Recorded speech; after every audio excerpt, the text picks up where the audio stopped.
Well, that was a nasty crash. And speaking of, let's look at the after effects and see how the market is looking after that big pullback.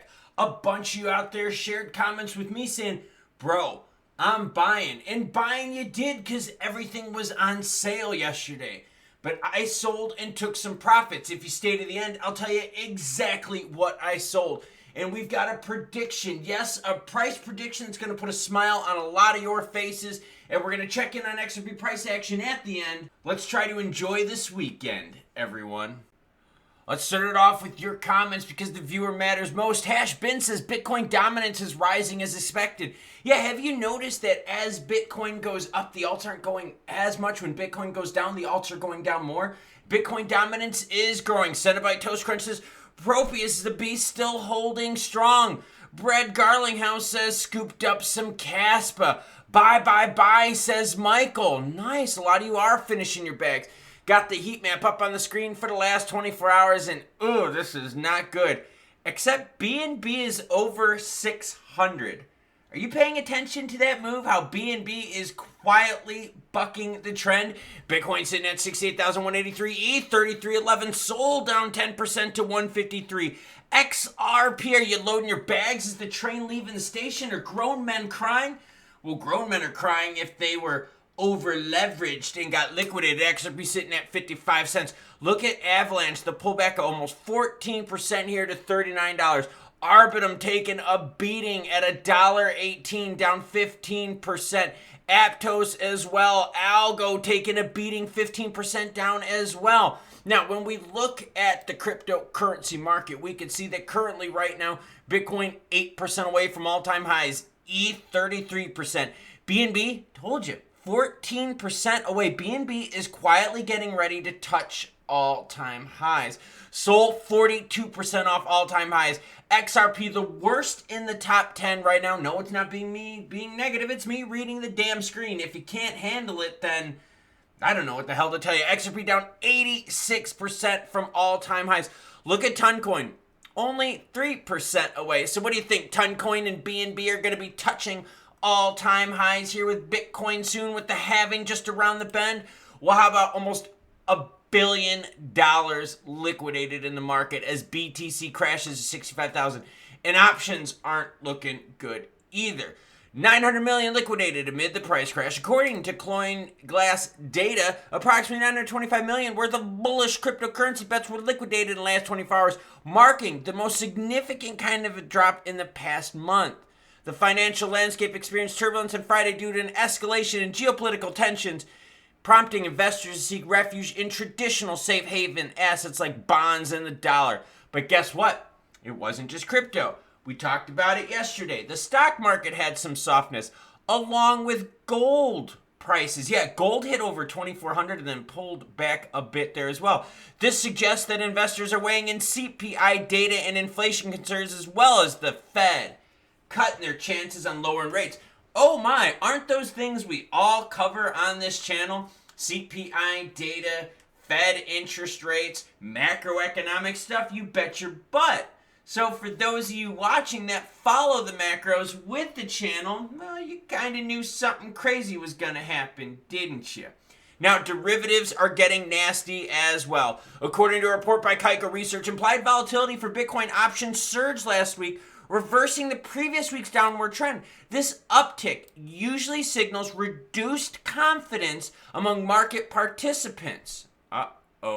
Rising implied volatility often prompts traders to pay more to hedge existing positions or to speculate on potential price movements. Ooh. All right.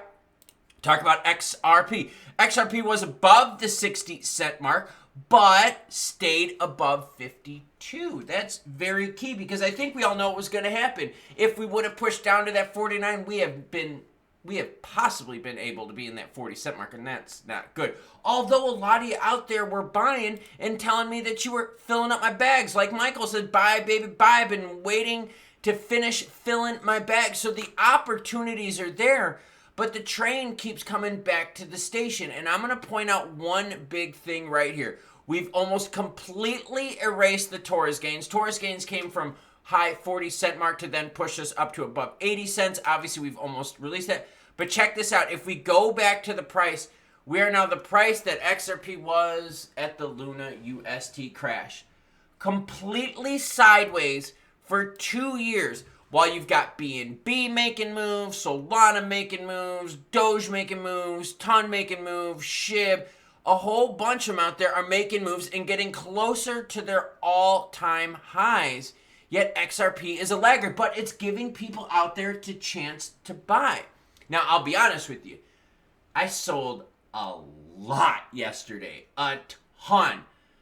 What did I sell? I sold gold because as soon as I saw that gold was hot, I went to a private buyer out there and made a deal. That's right, I was making deals while gold was touching 2,400 plus, and ooh, was it juicy. That's right, you could play this market if you hedge not so risky stuff against your risky stuff. So if you're worried about the Fed and inflation, well, there's investment options out there for you to cover your butts, and Daddy took a lot of profits. A lot of profits. We're talking ounces and ounces. And in fact, I even dumped some silver. I dumped over 100 ounces of silver yesterday, too. Juicy profits. I'm not married to any investment, and I don't think anyone should be. Money is money, but now here's the best part. Goldman Sachs is like, yo, all that volatility we talked about earlier, right? About people saying, well, wait a minute. The Fed, CPI data, interest rates.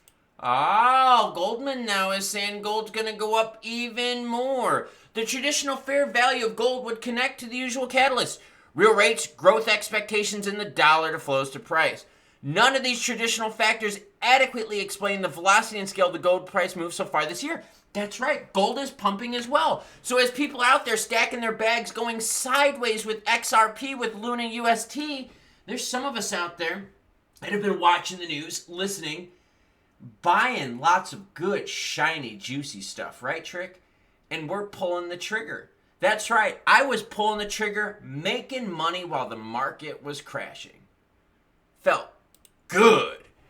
It's been seen that the majority of the gold upside since mid-2022 has been driven by new incremental physical factors, not least a significant acceleration in emerging markets. Central bank accumulation. That's right.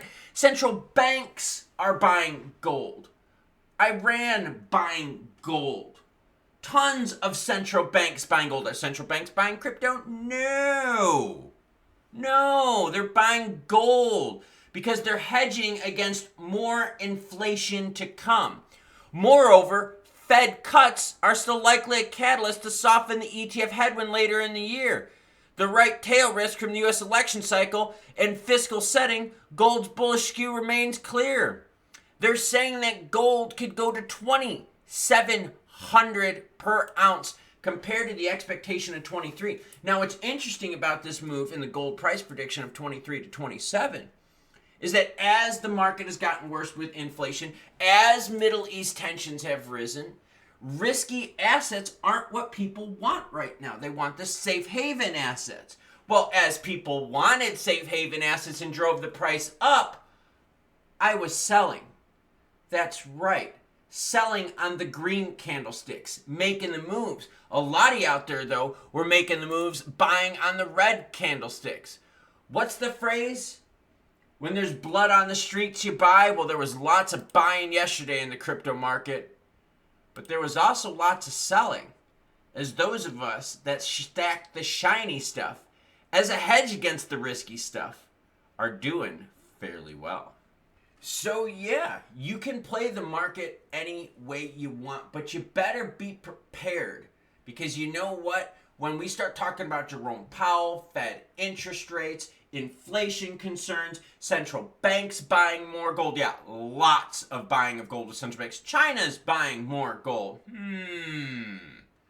That's right, the inflation indicators are out there and they look nasty. And as we approach the Bitcoin halving, I can expect even more volatility to happen within the crypto market. The crypto market is very, very risky. Now, is that a bad thing? No, it's all depending on what pool you want to play in. I did a really good job hedging my crypto bets with precious metals, so that if there ever was a pullback in something risky, my safe haven store of value stuff like shiny precious metals would be worth more. So as people were upset yesterday with the crypto market crash, I played the gold pump and sold for lots of cash. Now what I'm doing with that cash, well, I'm buying more.